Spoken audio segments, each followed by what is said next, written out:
Anyway, we'll sort that out. I hope everybody can hear me out there in cyberspace.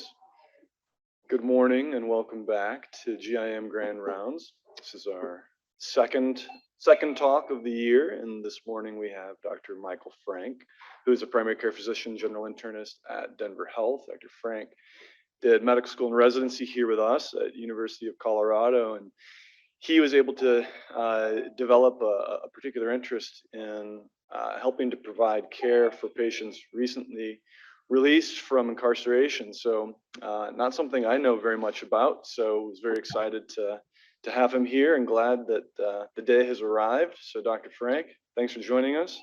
I'll let you take it from here and I'll see if I can make the dings go away.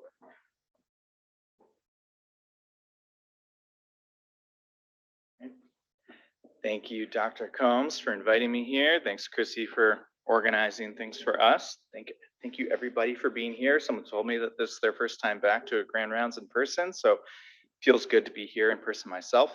I'm going to try to make it feel like everyone joining virtually is here in the room with us. My talk is about healthcare for people released from incarceration, from a number to a name. I do not have any disclosures, hence the big goose egg up there. Learning objectives for the day. I'd love for each person here to be able to think about one change they can make to their practice in order to improve care for people getting out of prison and jail. Describe the corrections transitions clinic model for primary care. Develop an understanding of the experience of getting out of prison. So before I jump in, this is a kind of a hard talk to give because it's very expansive, the world of incarceration, corrections, healthcare, and figuring out what to talk about with that overlap is challenging. So I'm going to do my best to cast your gaze on what's most important for the health of people getting out, and also what's most salient for health professionals to be able to do. I'm an aspirational person and I love to fit in Annie Dillard quotes into anything that I do. We see what we expect. I think that when we think about this population, there are assumptions that we probably bring to the table, which we're not totally in control of.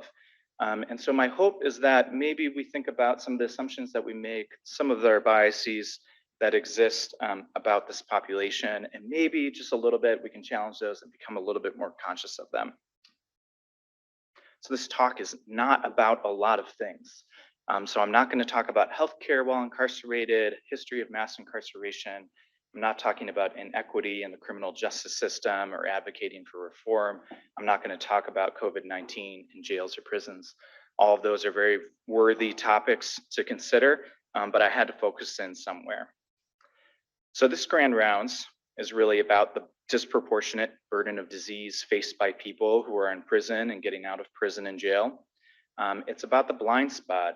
The care for justice-involved people amounts to a blind spot.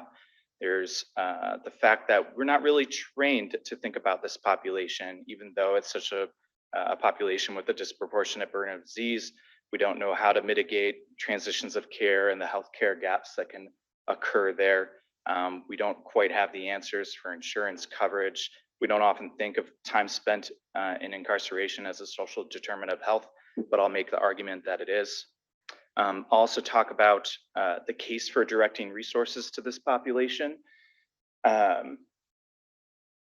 CMS, Center for Medicaid and Medicare Services, has guidelines for transitions out of hospitals. There's certain things that you have to meet and certain metrics and guidelines. There's no such thing that exists for people getting out of prison and jail. But there's a strong case that should be there. There's economic arguments, there's public safety arguments, public health arguments that we should direct more resources towards it. And then I'm going to hopefully provide some tools for you to be able to provide a strong transition of care upon release.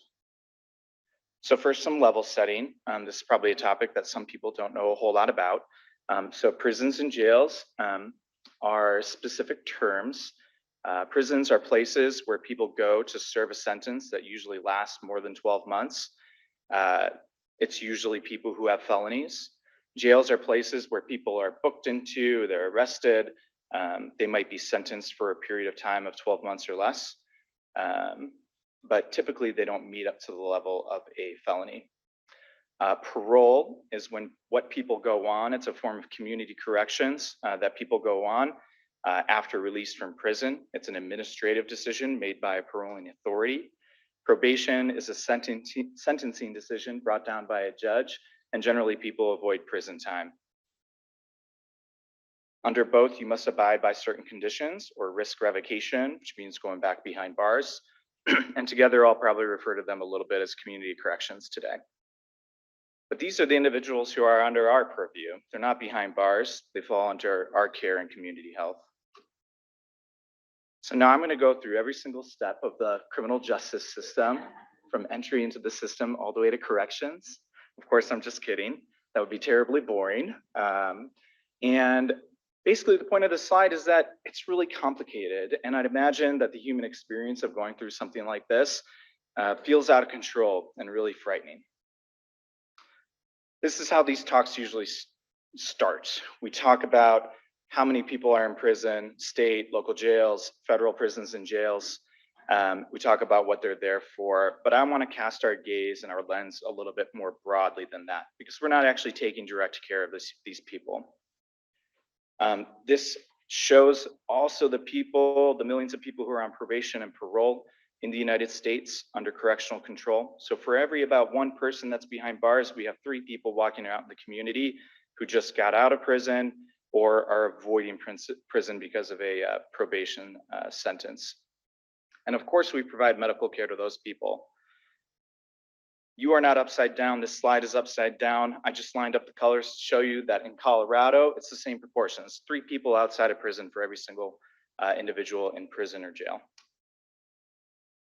The past 2 slides show the number of people incarcerated in the United States today, 2 million, and then the formerly incarcerated who are on parole or probation, 5 million people in the United States. And that's super important because those individuals face collateral consequences, what I'll call sub-citizenship, a little bit later on in things like voting, housing, education, employment, things that follow them around for decades. 80 million people in this country have a criminal record. And kind of most astounding to me is that 113 million people in this country, 1 for every 3 people, have an immediate family member, mother, father, sister, brother, son, daughter, who have been in prison or jail. This is really common, and it's a very hard experience for people that impacts their health. So I think it's worthwhile to think about how just common that is. So let's talk about the disease burden in this population. This is kind of the slide we expect to see. Substance use disorders are incredibly much higher than the general population, and fewer than 15% receive treatment that's appropriate for those substance use disorders in prison and jail. Serious mental illness as well is 2 to 4 times higher than the general population. Infectious diseases are much, much more common. I've read studies that show that estimate the prevalence of hepatitis C in folks who are behind bars is up to 10%. And this isn't really what we expect to think about or talk about when we think about the people who are incarcerated, that chronic medical disease and cancer are much more prevalent in this population. So there is a Bureau of Justice Statistics, and a study compared those numbers to the National Survey on Drug Use and Health, trying to estimate what the prevalence of certain chronic medical conditions are in people who are incarcerated compared to the general population. And it found that stroke is 1.8% of the incarcerated population has that history, compared to 0.7% in the general population. Heart-related condition, 9.8% compared to 2.9%. Hypertension, 30% compared to 18%. Diabetes, 9% compared to 6.5%. The Veterans and Aging Cohort Study compared now not people who are incarcerated, but hypertension in people who had been released from prison compared to other veterans. And it found that their general hypertension control in clinic for the general population was 67%. In people who had ever had a history of incarceration, it was 56%. In people who were recent released in the last year, it was 51% control of hypertension. The National Survey on Drug Use and Health had another Wang from Yale, who does a lot of this research, use their survey to estimate or count the number of cancer cases per 1,000 in the population. And so she found that lung cancer is 4.6 cases per 1,000 compared to the general population.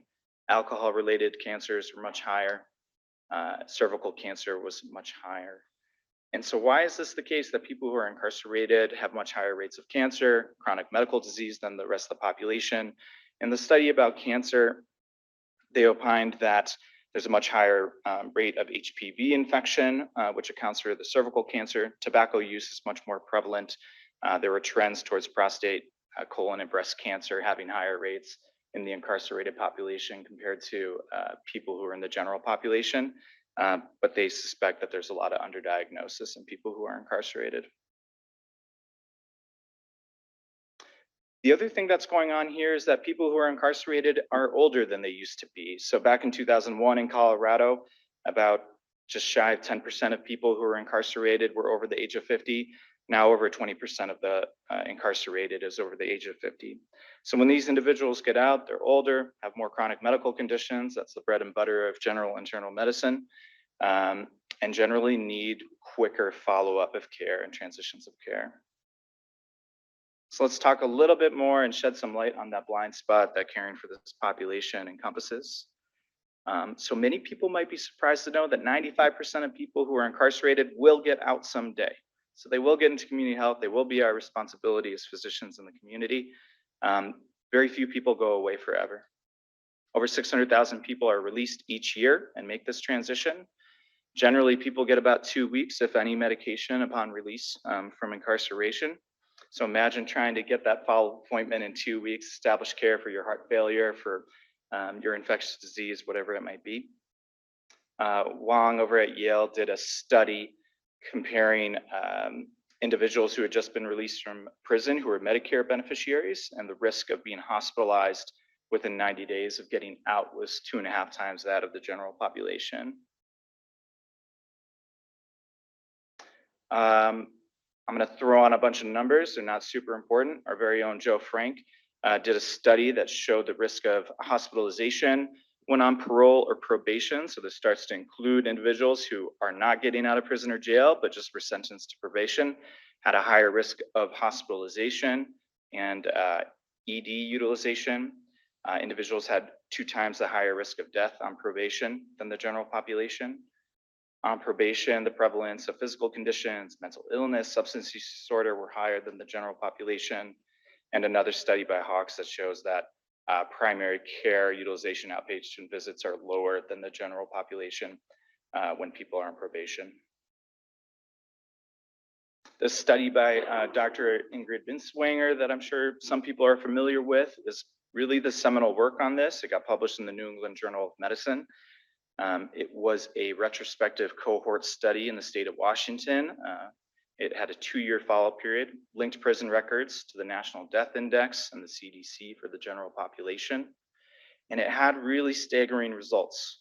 The risk of death in the first 2 weeks after getting out of prison was 13 times that of the general population, and the risk of overdose in the first 2 weeks after release was a whopping 129 times that of the general population. So in the bar graph next to this, I find really interesting. There are 2 horizontal lines. The solid line is the general population death rate. That dashed line is the death rate of people who were currently incarcerated in Washington facilities at the time. And so those are the peers who remained in prison. And these are their peers who had just gotten out in the first 2 weeks and their death rate. It's just staggering that people who are essentially the peers, same, had such a dramatic rise in mortality. Dr. Binswanger continued this study into a cohort of almost 100,000 people, used similar data bases, focused on post-release mortality, emphasized opiate use as the epidemiology of overdose was changing in our country at the time. And of course, she found in those first 2 weeks that the overdose death rate was incredibly high. But what I found fascinating from this and what she emphasized in her paper is that the second leading cause of death was cardiovascular disease, things that are the bread and butter of all of us. And what I found really surprising is that risk of death from non-overdose reasons, and those light green or light blue bars remained elevated above the general population death rate for up to 9 weeks after getting out. So with all that data, a lot of numbers and stuff like that, but my argument and my point there is that being incarcerated is a social determinant of health. It impacts your well-being after getting out and creates this transition where people are very vulnerable to disease and mortality. So how do we open the door for those who are released? Well, we do it particularly because there's high mortality and morbidity. There's unique barriers to care for this population, which I'll continue to explore with you all here. And then there's discrimination and stigma that impacts this population. And I have a few interesting studies to share about that. The next goal of my talk is really to try to understand people with legal justice histories. And I'll start with a case study. This talk is a little bit Ingrid Binswanger heavy, but she and Dr. Jeremy Long over at Denver Health did an interesting qualitative study about 10 years ago. And it gave people who were getting out the opportunity to describe their experiences getting out. So I'll read some of these because I think they're really enlightening. It was very difficult. Like when I tried to get my medicine, they were telling me there was like a 90-day wait. The sad part about it was that you had to wait 2 hours for them to tell you there's a 90-day wait. So it's discouraging, very discouraging if you need your medications. So I'm going to tell you about one of my patients. He's a middle-aged Latinx man who visited the emergency department for hip pain, found to have severe left hip osteoarthritis, and then he was referred to my transition primary care clinic. He visited the clinic with me 1 week later. I found out he was incarcerated for about 10 years. He was living in a halfway house, so he wasn't permitted to have a glucometer, insulin, diabetes testing supplies, rather, and his personal belongings. So he had to ask permission to use those things when someone is available to give it to him. He was on SSI or SSDI prior to incarceration. And then for the past 8 months during the pandemic, he was on lockdown. So he wasn't really using that hip that all of a sudden started to bother him. He was involved in gangs, trafficked drugs, was addicted to heroin. And then he told me that he aspired to be a mentor for gang prevention. A little bit more about the medical side of things. He has diabetes, has had diabetic foot complications before, stage 3 CKD, had chronic pain due to the stab wound in the heart in 2009, and then eventually was placed on chronic opiate therapy for pain. And I thought, like, yeah, right, everyone says they were stabbed in the heart basically when they come see me. Not really, but I doubt that that's true, but then someone here probably taught me when I was in residency to suspend disbelief. And then I went into the old records of Denver Health and found out that he actually was stabbed in the heart and had a pericardial effusion and all these complications, osteomyelitis, dehiscence of his wounds, so on and so forth, and also experienced some AIN, ATN from that time in the hospital. This is what his hip looked like when he came to the emergency department. Not a hip that I would want to walk on for sure. This is kind of the trajectory he had with me. So I think what's important here to glean is that as he was seeing me, he didn't see a single other primary care doctor at Denver Health or another like non-urgent care, not emergency department care doc, which is really hard to do with how busy we can be. But that's kind of one of the benefits of the transition clinic model. He was released in October 2020. He had that urgent care visit referred to me. We had a few visits. I tried to try all the chronic pain medications I could that were not opiates. Eventually decided to start a buprenorphine patch in December 2020. Unfortunately, he was hospitalized for AKI from vomiting. Then I tried to get him on chronic opiate therapy and had a fun discussion with someone at either Denver Health or Colorado Medicaid about how buprenorphine actually did cause this hospitalization, even though he didn't believe me. So I got him on chronic opiate therapy for a while, spent a few months optimizing him for his hip replacement. He had that in May of 2021. Then in July and August, he started to say, hey, I'm starting to get a little bit of short of breath. And he had this chronic chest pain, so it was a little bit confusing to tease it all apart. Sent him for the stress test, which was positive, and he had a double stage PCI in September of 2021. He's still my patient, so I'll get to a little bit more of his story a little bit later. But I wouldn't be able to see someone this much and accomplish so much in this short of a period of time with all the barriers that are going on with an individual getting out had I not had a team in my transitions clinic. So I'll get to talking about a peer community health worker a little bit more later. Uh, but the point is that peer community health worker had 28 contacts with this patient over the course of that year, spread out through here. So I use that little networking relationship thing to describe that. My social worker got involved after about a year to help with some of the problems with getting on disability.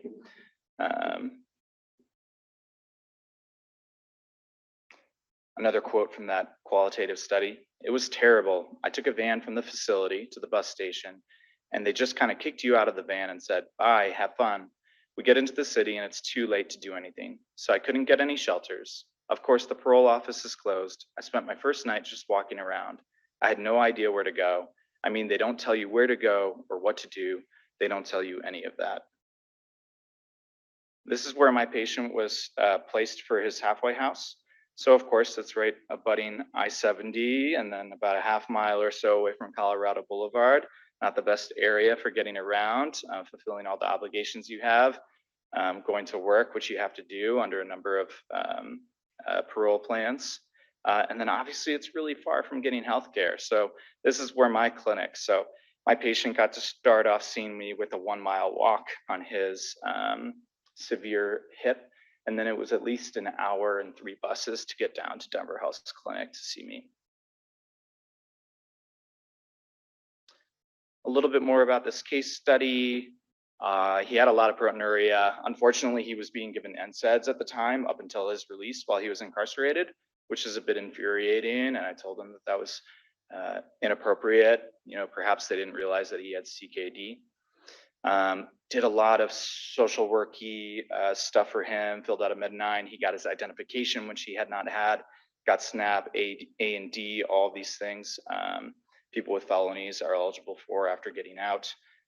He was having trouble getting SSDI, eventually got a girlfriend, had our LCSW, work with them to get the disability back turned on, started to have radiculopathy this past summer, so continuing to work with them. Just has a huge burden of disease, this individual.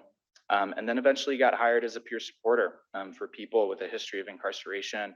And so he's working in disability and decided not to start benefiting from his SSDI yet. You can kind of put it on a 2-year hold before you start using it. I think the reason people overdose on drugs is they're in a lot of stress. They don't know which way to go, and they feel like everything is against them when they first get out. So they're looking for a way out. So they overdose on drugs or they commit suicide. They ain't got that problem no more. So the purpose of going over the case study, some of these quotes about that experience of getting out during this vulnerable time of transition is to put that in your mind as I go over some things that I think are really important for us to understand as providers. I already spent some time on the burden of disease in this population. And we'll talk about these other categories: subcitizenship, psychological trauma, brain injury, trauma, stigma, discrimination on criminal record, and then social isolation and broken relationships. So I love this term, subcitizenship. It came from a book that just came out a couple years ago, who has a brother who's incarcerated, and he studies criminal justice. But when people get out, there's legalized discrimination in all sorts of things: employment, housing, jury service, voting, visiting family in Section 8 housing. So I have patients of mine who will go stay with their mom or their dad in Section 8 housing, but if they're caught there, that puts their parent at risk of eviction. Traveling, bearing arms. The reality is that there's thousands of laws that limit the privileges and rights of people when they have histories of incarceration. Insurance is a really important one to us, and that used to be a huge barrier. But since the Affordable Care Act, it made a lot of this population eligible for Medicaid. And so prior to the ACA, about 80% were not eligible for insurance, but now it's over 80%. And over the past several years, the Department of Corrections in the state has done a much, much better job of getting people enrolled in Medicaid prior to release. That's not to say that there are no longer barriers, because there are. You kind of have to turn it on. It can be a little bit glitchy when you get out. And so sometimes our team has to work with that. Most people are familiar with the ACEs study. but I think it's just good to put it in the context of this conversation, as a lot of people who are incarcerated have had really hard childhoods. And so this was a study by Felitti in 1998. It asked questions about household dysfunction and abuse while people were growing up. People who had 4 or more categories of childhood exposure compared to none had a significantly increased risk of death and health risk behaviors. So that includes a 4 to 12-fold increased risk for alcoholism, suicide, drug abuse, depression. And it wasn't only those psychiatric realm of diseases, but it was also increased risk for smoking, sexually transmitted infections, obesity, heart disease, cancer, so on and so forth. Trauma is a very real thing for this population. So the rates of it are extremely high among women, as you see there, who are incarcerated, up to 82% lifetime risk of sexual assault. One author here said that trauma was a universal experience in the men in the study, and 30 to 60% showed symptoms of PTSD or lifetime PTSD. Incarceration itself is a trauma. It's a very hard experience, as I've heard from my patients. There's a loss of dignity and privacy, starting with a strip search in every part of your body when you get booked. There are broken relationships. People are exposed to overcrowding, violence, or just the fear and threat of violence, or seeing violence are oftentimes the stories that people bring to me in clinic. Sexual victimization, the use of solitary confinement is strongly associated with post-traumatic stress disorder. There are lower standards, very different standards of medical care than we use out in the community. There's a learned helplessness when you don't have choice anymore. And so you don't get to learn how to inject your insulin. You don't really understand how to take care of yourself because so many things are being done for you. And then there's healthcare induced trauma. Trying to get medical care when you are sick in prison or in jail can induce trauma. Alum did a qualitative study on that, giving voice to people who have been incarcerated. And one person said, you really do get scared. You never know if one day you might go through something that's life-threatening and they have no solution for you. So it's like now you're down at medical and you're feeling like you're damn near your deathbed. And it's like the only thing they can tell us is, oh, you'll be all right, here's some Motrin, or you'll be all right, just sleep it off and come see us tomorrow. So now it's like, what if you do go back and that's your last sleep? I included this because 50% of my patients say that their problem was just dealt with ibuprofen. So it resonated with me. And then also because there's that feeling of abandonment. And so patients have shared their stories with me about how they felt abandoned when they were really sick. Trauma causes behaviors that undermine health and successful reentry. So it results in this inability to cope with normal stresses of daily living, to trust and benefit from relationships, to manage cognitive processes like memory, attention, thinking, or to regulate behavior, control the expression of emotions. I see 98% men in this clinic, and anger, impulsivity are really big things that get my patients into trouble. Traumatic brain injury is much more prevalent in this population, which I didn't realize until person after person started coming to me in clinic and said, oh, I had a car accident, oh, my skull was fractured, or this or that. It all amounted up to, wow, these patients get injured a lot. And so the CDC actually published something a couple of years ago that talked about the increased prevalence of TBI in people who are incarcerated, and it's at least 3 times that of the general population. Kind of look at that graphic, you can appreciate that in the cognitive and behavioral realms, the symptoms and signs of TBI overlap a lot with psychological trauma. So it double downs and reinforces those symptoms and how that's challenging for people to thrive with. There's a huge lack of trust in institutions and in providers and in healthcare in this population. I like to think that this is a group of people who's been on the losing side of its interaction with authoritative bodies throughout their whole life. And so that lack of trust really stems from stigma, discrimination, traumatic histories in these realms. So I'm going to give you a trio of studies that support that discrimination based on criminal record within healthcare exists. The first study I really like, it's in Canada, different environment from us. People are going to get paid when you go to the doctor. And so this was a really simple study where they had researchers call family medicine clinics and just ask for a new patient appointment. But in half the phone calls, they said, I'm getting out of prison, I need a new doctor.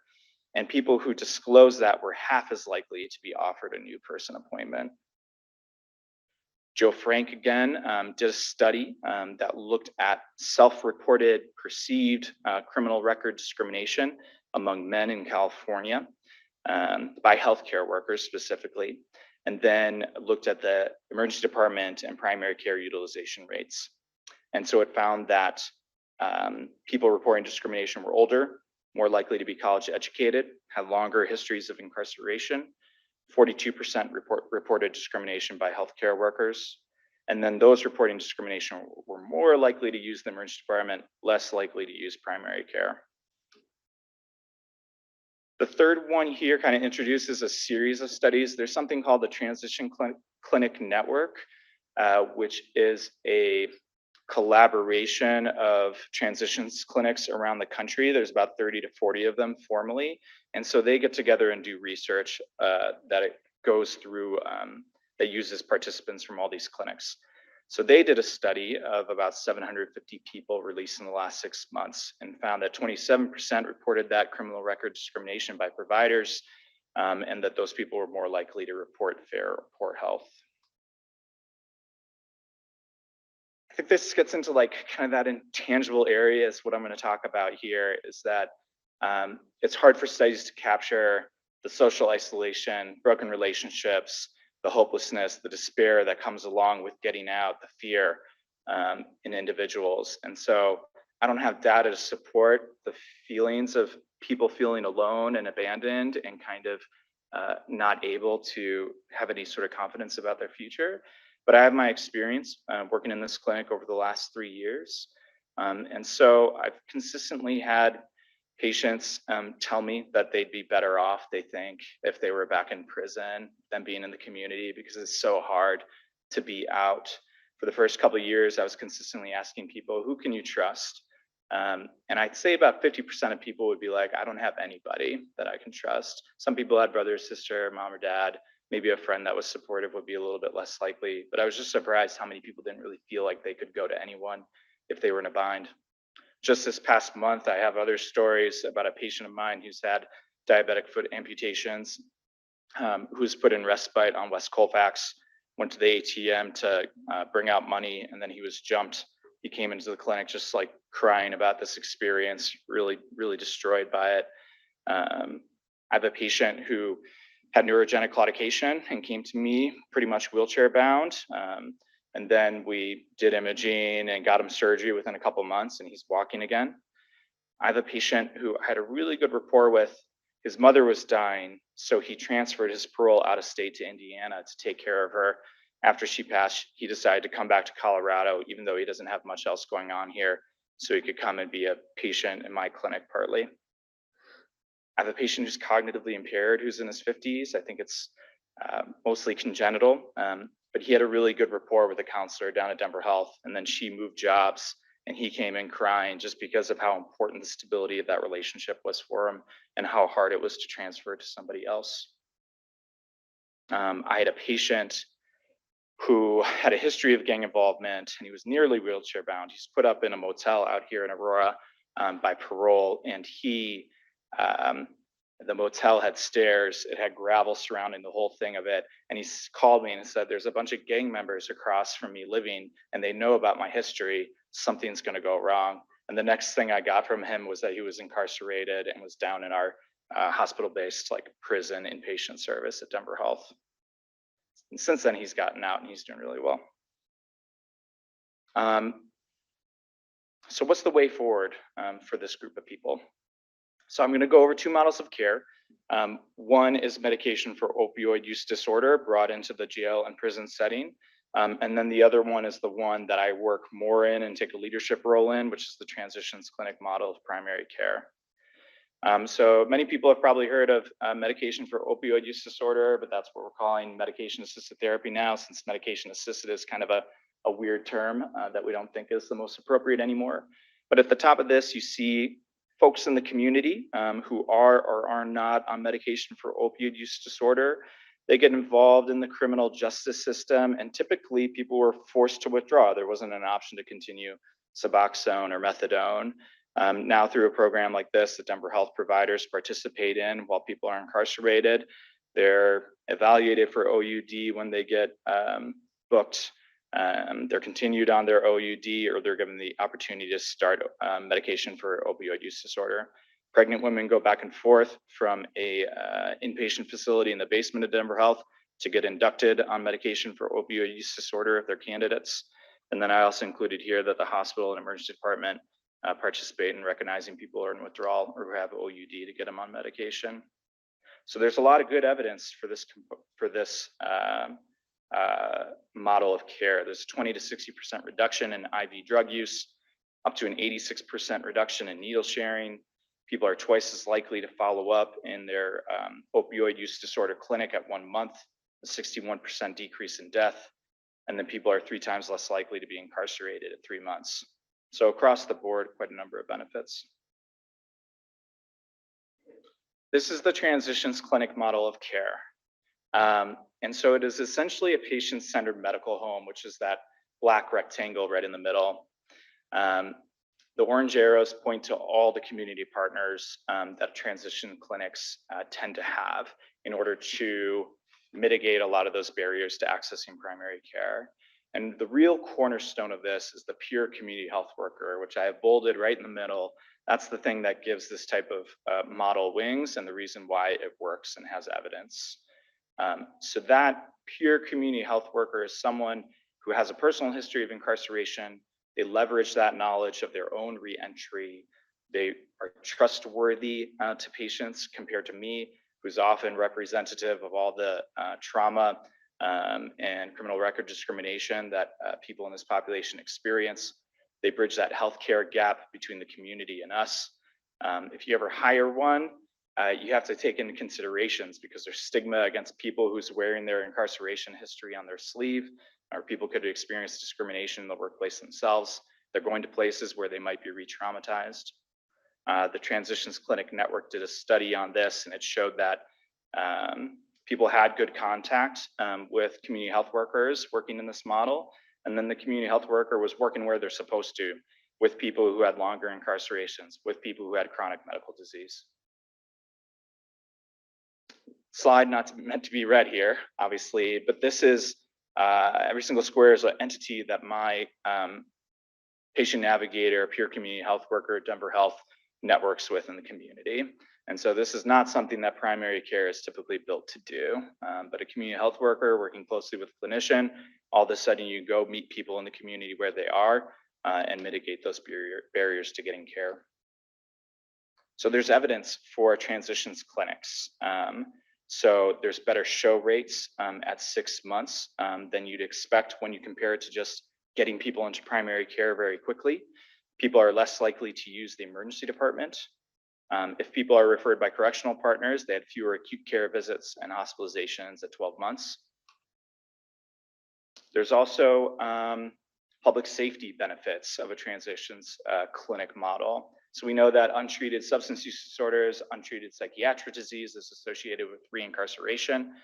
So the question is there, do transitions clinics have any sort of association with whether or not people go back to prison? And so the group there compared to a group of other people who were getting out who were not a part of transitions clinics had fewer technical violations, fewer days incarcerated, and then when you controlled for some of those things, fewer days in the hospital and shorter hospital days, lengths of stay. This clinic is cost effective.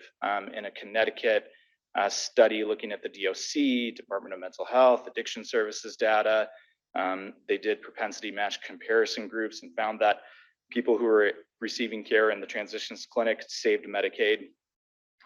Well, for every dollar that Medicaid spent on that clinic, they would get $2.55 in return.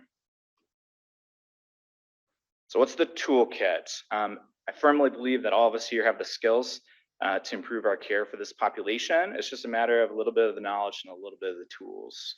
So what are the tools that we're going to talk about today? First, I love this quote. It's by one of the rock stars in this area over at Yale. Upon release, discontinuity of care is the norm. And when continuity is established, it is often hindered by distrust, discrimination, poor communication, and racism in the health system. So releases from prison require healthcare planning, and that's something that is definitely not the standard of care, but would be the best practice. Providers asking about the histories and experiences while being incarcerated, I think can be a therapeutic thing, can be a way that you identify things that we could otherwise treat. I also ask about skills training. Did people get any EGD? Did they get a certification? What did they learn about themselves? Just to be a little bit more strengths focused and make it seem that there are occasionally, of course, positive experiences that come from being incarcerated. Thinking about our own biases, hopefully through this talk, you're able to kind of identify common identities, take a different perspective a little bit easier than you were before. I love asking the question, how can I help you stay out? Which is usually not a question providers ask, I think, but it's really interesting the kind of answers that you get. Oftentimes they're healthcare related. I need to stay in recovery. I need to stay sober. I need to stay clean. I need to take my psychiatric medications. It's like, okay, how can I help with that? Inclusive hiring. Most places have a far way to go with that, hiring people with criminal records. Advocate to minimize the collateral consequences of incarceration. So that's the subcitizenship that I was talking about earlier, and then promote safety net institutions for people returning. So I have this benefit of working in a transitions clinic where people come in knowing that they're going to see a doc who knows about their incarceration history. And it's actually kind of a nice thing. We thought maybe this would keep people away. They don't want to go to a place, or they already know my bad secret sort of thing. But it's been a really good place to start. But not everyone works in a transitions clinic. So how would you ask this? How would you identify this in your medical team? So I'd recommend embedding it into the social history. Kind of start out, I ask my patients some tough and personal questions about their lives. Is it okay if I ask them? You go through the yada yada of smoking, sex, alcohol, all the fun stuff. And then you say, have you or any of your family members ever been incarcerated? Take that pressure off them, ask about the family as well. We know 1 in 3 people in this country should respond positively to that. Having a family member incarcerated is a huge stressor with data I didn't present today. If yes, most people tell me being in jail or prison is bad for your health. True statement for me. What can I do to help you stay out? How does that impact your health? Obtaining medical records is a huge challenge. There's a great ally in the Department of Corrections, which oversees the state prisons in Colorado. So I just email ROIs, releases of information that are signed to Cheryl Petrosi, and she gets them to me in like a couple days. Denver City and County Jail, you email this .com address and include in some information. I've called other jails and they kind of act like I'm pranking, or they can't believe a doctor's actually calling for medical records because it's something that so rarely happens. Working with halfway houses is a little bit nuanced. So if you don't take your medications in most halfway houses, you get written up, you get demerits. And if you get so many demerits, you go back to prison. And so I generally think that that's silly for someone who doesn't want to take their cholesterol medication that night, or who maybe has gastroenteritis and can't bear to put medications in their mouth. Maybe it's even unsafe if people are on diuretics and they're dehydrated or something. So I just write everything PRN, and then I spend extra time educating my patients. This is for cholesterol. Take this every night unless you're super, super sick or something. This is for seasonal allergies. Generally, just take it when you need it. Future visit printouts or some sort of paperwork saying, I want to see this person in 3 months is really helpful. People need permission to leave halfway houses. So they need something like that in order to leave and go to a doctor's appointment. Sometimes I spend some of my clinic calling the security desk at halfway houses saying, may this patient return later? I've ordered labs and x-rays. It's going to take them longer to get back to the halfway house than you expect, or that we had thought before. If they're not back on time, that's a write-up. That could send people back to prison, longer time in the halfway house, exposures that exist in the halfway house, and so on and so forth. We talked about limited medications and supplies. MOUD is sometimes allowed in certain halfway houses, sometimes not. Same with controlled substances. So those are conversations you have to have with your patients. Taking a robust social history is really important. None of us have time for this. I certainly don't. And I use my high no-show rate in my transitions clinic to be able to do a more robust social history, as my community health worker also participates in. I'd recommend that if you have someone who spent several years in prison who's over the age of 50, consider ordering or referring for a comprehensive social work assessment, because they can really go through detail in a lot of these areas. Health literacy is something to consider. I'm not sure if people are familiar with the ice cream label or newest vital signs study, but it's a health literacy tool where you look at an ice cream label, kind of ask someone how many calories is in this container. If you had 60 grams of carbohydrates you could eat, how much ice cream could you have? And when they did this in the Transitions Clinic Network, 60% of people had inadequate health literacy. And so I spend time spelling out instructions, talking about it a lot, asking them to repeat it back to me. Obviously, high TBI, high psychiatric illness, so it kind of requires that extra time. Rebuilding trust is really important, because at the end of the day, for someone to take their medications, they have to have some level of trust in the provider. Obviously, my setting in a transitions clinic is really helpful for that, because so much of that is mitigated by my community health worker. But how do you respond when someone says, I just got out of jail? A lot of people who bring it up kind of independently are sort of nervous about it, or want to make you know that they're not a murderer or a molester or something like that, as my patients have told me verbatim. So, what do you say? What's your body language after someone discloses? I kind of do some ID testing, some STI screening, but I don't have really great advice for labs to do a screening when people get out. I set a reminder. I ask them, when are you going to get out of the halfway house? And then I set a reminder for myself, or send a message to one of my team members. Hey, please give this person a call. See if they need another appointment. See if make sure that we try to nip it in the bud of the healthcare issues that come up and are going to fall apart when people transition again. Community partners exist.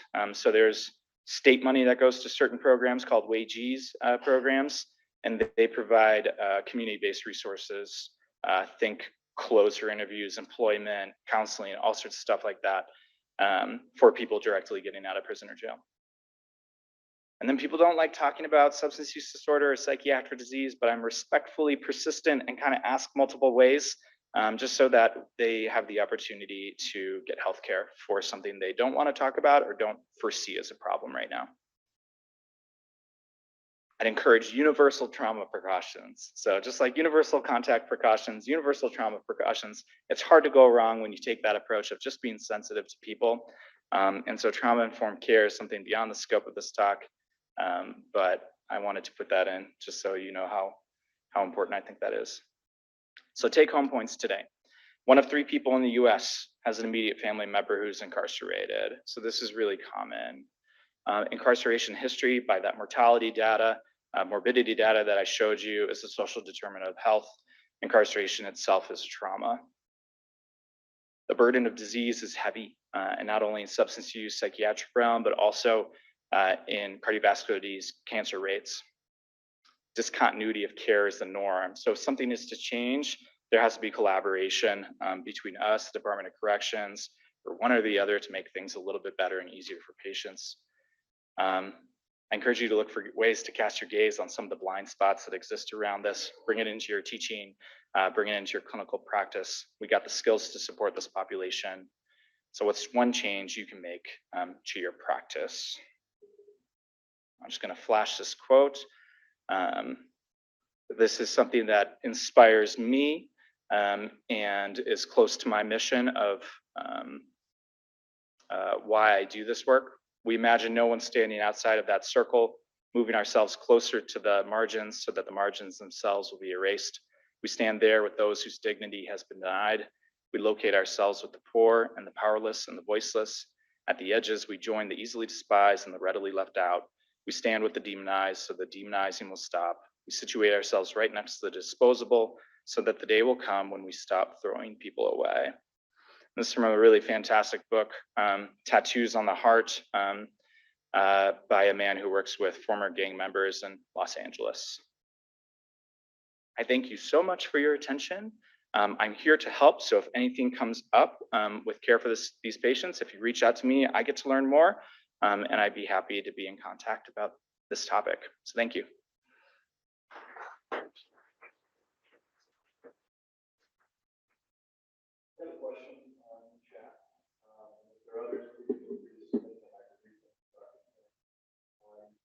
So, do you know of any studies that have looked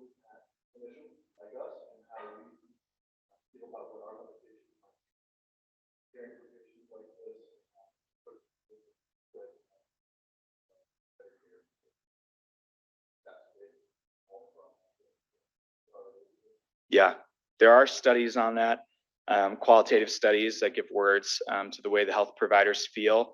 I can definitely share the study. It wasn't presented here today, so I can't quote the material verbatim. From what I recall, medical records is a huge thing, and feeling like you don't really know much about this person's health history or background, and how difficult it is to work with correctional partners to get those medical records. But I'd be happy to share that study.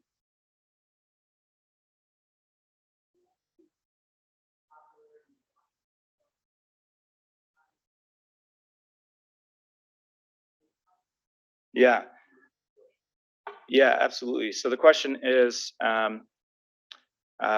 this clinic can be popular, and I'm also only one person and have a limited panel size. And so at some point, do we move these individuals onto other primary care clinicians? And so the answer right now is no. And my opinion is that I'm against that. I know other transitions clinics do, but I think it makes most sense to have individuals stay with a primary care doctor rather than forcing another transition, another relationship, keeping people in one place so that peer supporter can be there at those visits. And so that creates a supply demand issue. And so the goal is to increase the supply of providers. So there are plenty of providers who are interested in kind of participating in a model like this. And so the goal is to kind of have allied providers in different clinics across the metro area, across the Denver area, and be able to have part of their panel be people who are getting out, coming in during those clinics for their new visit appointments. And then they kind of get rolled into the general milieu of your panel. Yeah, Rita.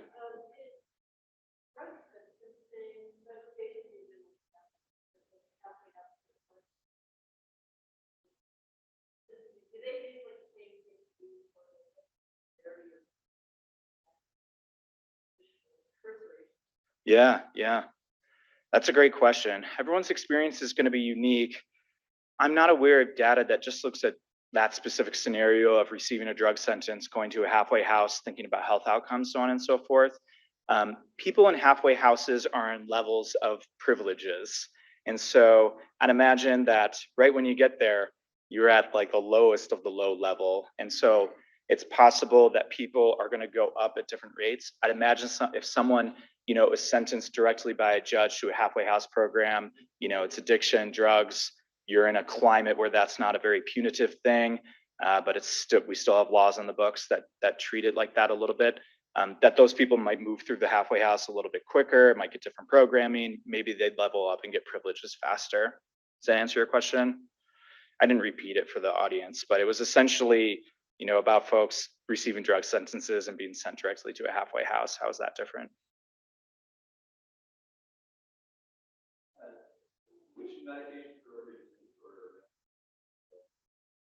Yeah, great question. So buprenorphine, naltrexone, and methadone are available at Denver City County Jail. The Office of Behavioral Health in the state of Colorado works with the other 50 jails in the state about their programs for MOUD in their facilities and connecting to people in the community once people get out. So I don't know what those other 50 jails do. Prisons, this is kind of like the jails are a problem. Prisons are even bigger problem. People think, oh, you're going to be incarcerated for 3 to 5 years. It's not worthwhile to be on MOUD. And all the evidence suggests the contrary. But prisons very rarely provide MOUD. It is getting started in like 2 or 3 prisons from what I've heard in the state of Colorado, but we have about 23, 24 prisons. So it's still a minority of places. And I'm not sure what they use. In Australia, I know that MOUD has been a thing in prisons like since the 90s or 80s. Methadone is just provided. So this is partly cultural, partly policy, the whole milieu that we have in our country. I was struck by the image of a recently released individual sort of bumbling around in the middle of the night. And assuming that this is like not a rare thing, that seems like an area of improvement. That something that, like we often think that we have these intractable problems and we do like that. Oh my gosh. Anyway. Some things, Yeah. So the question is, it seems like low hanging fruit to do better release planning for people getting out of prison, particularly the midnight releases or the 1 a.m. releases that people experience, or right at the end of the day where you can't get a shelter bed, things like that. I'll tell you a story. I'm as befuddled as you are. I don't know why people are released at those times. Um, Sometimes there are laws about when people must be released by. Someone let it flake for a while. I'm not really sure. But a story I have is about a 78-year-old gentleman who was having fevers for 3 weeks and then just got released. And so he was taken on a bus to a parole office in Westminster, I think. It was closed. And so he took a cab. There's something called JCO, I think. It's like a little money card. You might get like 40 or 50 bucks when you get out. So he cashed that in at a 7-Eleven, used it for a cab, went to another parole office, closed. And then he was like, oh man, I feel awful. So he found his way in an ambulance and down to Denver Health, got hospitalized, and then had endocarditis. Um, and so just shocking things. So not only midnight releases, late releases, 78-year-old guy, clearly high risk, uninsured, but sick, like actively sick.